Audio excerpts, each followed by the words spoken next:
Hello, my Walking with Jesus friends on this Monday. Have you ever walked through a vineyard admiring clusters of luscious grapes and then irresistibly plucking one or two and enjoying their delicious flavor?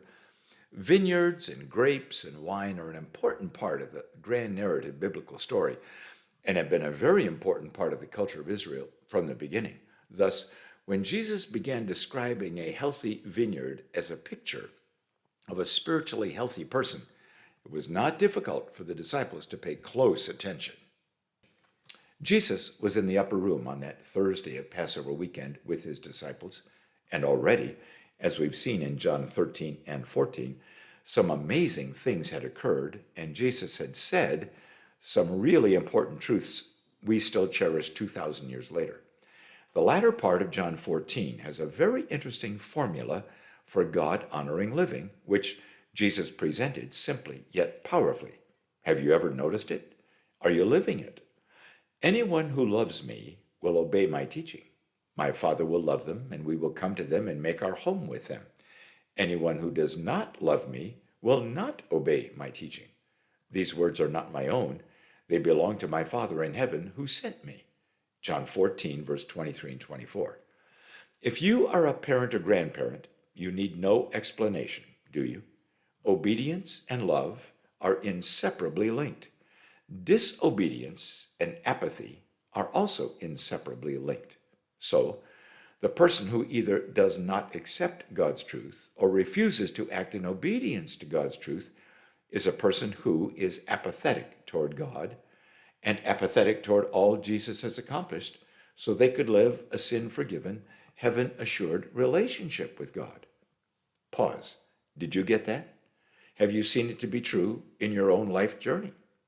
Love for and gratitude to God is our great motivator to embrace and live in obedience to God's truth and God's commands.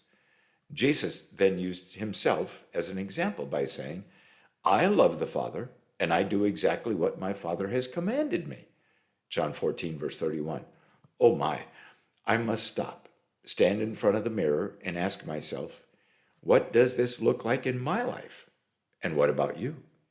Sometimes when we read the Bible, if we're not careful, we might overlook a small and seemingly insignificant few words.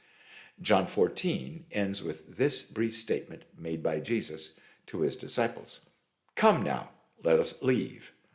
It's only 5 little words, but I've often wondered what happened after Jesus said that. Did they rise up from the table and leave the upper room with Jesus at that point? Or was this something we've all experienced when at a gathering and someone says they're going to leave, but the conversation continues on for some time? Is it possible they did leave the upper room at that moment, walked through Jerusalem in the dark of the evening, across the Kidron Valley, and into the Garden of Gethsemane, where Jesus then continued his teaching as John recorded it in John 15 and 16? If so, while the Garden of Gethsemane was mostly olive trees, it's very likely there were also some grapevines along that Mount of Olives hillside, and Jesus may have paused using them as his teaching example. Can you see Jesus holding a cluster of grapes well attached to the grapevine while he spoke these words? I am the true vine, and my Father is the gardener. He cuts off every branch in me that bears no fruit, while every branch that does bear fruit he prunes so that it will be even more fruitful. No branch can bear fruit by itself. It must remain in the vine.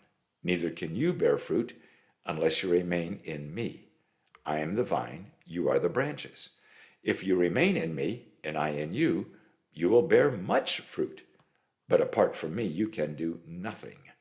John 15, verse 1 to 5. This is one of the most important things Jesus ever said. Let's be sure we understand it accurately, my friends. First, let's understand how God designed grapevines to grow and produce fruit. What Jesus called the vine, we might call the stalk or trunk of the grapevine. It's usually about 4 feet tall and looks like a small tree trunk.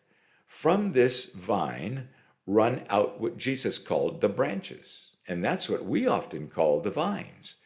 They are so limp, they need to be tied to a trellis or they will droop down to the ground. That's the role of the gardener, tending his precious branches, tying them up so they get sunlight and will be able to support the weight of the clusters of grapes it will produce. The gardener also prunes away big leaves so the fruit buds can receive sunlight needed to produce grapes. Do you see the important role of the gardener, always evaluating those precious branches, caring for them so they will produce fruit? Now, watch this. It's very important. Any grapevine branch left to itself and not tied carefully to a trellis will droop down to the ground. But there it will not receive sunlight and will be easily trampled. Certainly, it will not produce grapes, choked off by the dirt and mud of the ground. But the grape branch is far too valuable for the gardener to cut it off. Rather, it must be lifted up from the ground, cleaned off, and tied to the trellis to thrive. A much better translation of the Greek word airo, which is translated cut off in John 15, verse 2, would be lift up or take up, as used in Matthew chapter 14, verse 20, when the disciples took up the leftover food. Please understand this. When a Christian is not producing food, God the gardener will never cut that person off from Jesus the vine. Remember, we looked closely at those promises from Jesus in John chapter 6, verse 35 to 40. Now, friends, do you see Jesus drew a strong similarity between the vineyard and gardener lovingly pruning his grapevines and the sheep and an alert, attentive shepherd watching over their precious flock, John chapter 10.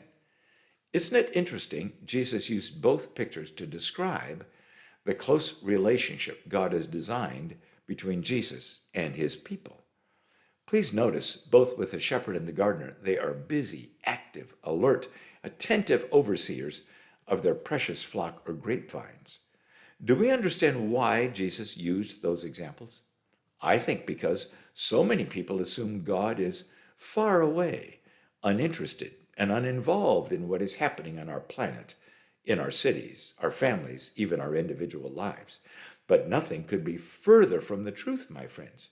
In fact, because God is omniscient, he knows far more about what is going on in our lives, our families, our world, than we will ever understand, and he cares far more than we do. Oh, there is so much more for us to learn from Jesus in this vineyard that will return here tomorrow.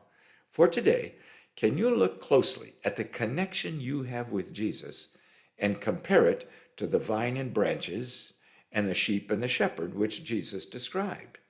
Can you see the work of God, the gardener, in your life? And are you submitting to God's pruning work? Some really powerful lessons learned notes are at the link below, and then a great worship song. And please join me back in this vineyard tomorrow.